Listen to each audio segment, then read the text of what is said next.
స్వాతంత్ర్యం తరువాత బ్రిటిష్ పరిపాలనను మొదటి ప్రధానమంత్రి జవహర్లాల్ నెహ్రూ కొనసాగించారని కేంద్ర మంత్రి కిషన్ రెడ్డి విమర్శించారు.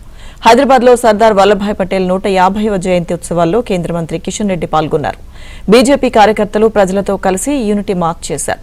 అనంతరం సర్దార్ వల్లభాయ్ పటేల్ విగ్రహానికి పూలమాల వేసి నివాళులర్పించారు. నెహ్రూ దేశాన్ని విడదీసేందుకు కుట్రలు చేసినప్పటికీ సర్దార్ వల్లభాయ్ పటేల్ ఆ కుట్రలను తిప్పికొట్టి దేశాన్ని ఏకం చేశారని కిషన్ రెడ్డి అన్నారు.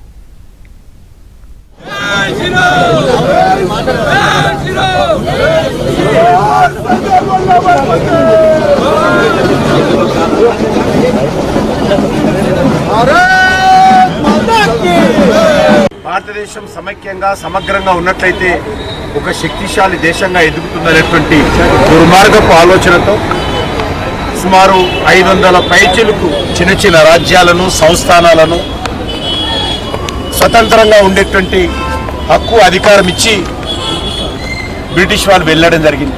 జవహర్లాల్ నెహ్రూ గారు కూడా ఏదైతే బ్రిటిష్ వాళ్ళు ఆలోచన చేశారో అదే ఆలోచనతో ఉన్నంతలో సర్దుకుందాము, విడివిడిగా అనేక దేశాలు ఉందామనేటువంటి ఉద్దేశంతో జవహర్లాల్ నెహ్రూ ఆలోచన చేసినప్పటికీ దేశం ప్రపంచ చిత్రపటంలో ఒక ప్రత్యేకమైనటువంటి గౌరవం ఉండాలనేటువంటి ఆలోచనతో సర్దార్ వల్లభాయ్ పటేల్ 500 సంస్థానాలను విలీనం చేయడమే కాకుండా ఎదురు తిరిగినటువంటి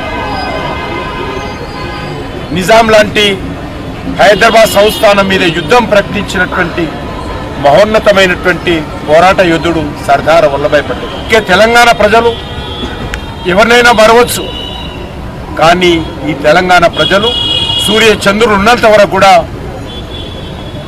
సర్దార్ వల్లభాయ్ పటేల్ను మర్చిపోరు.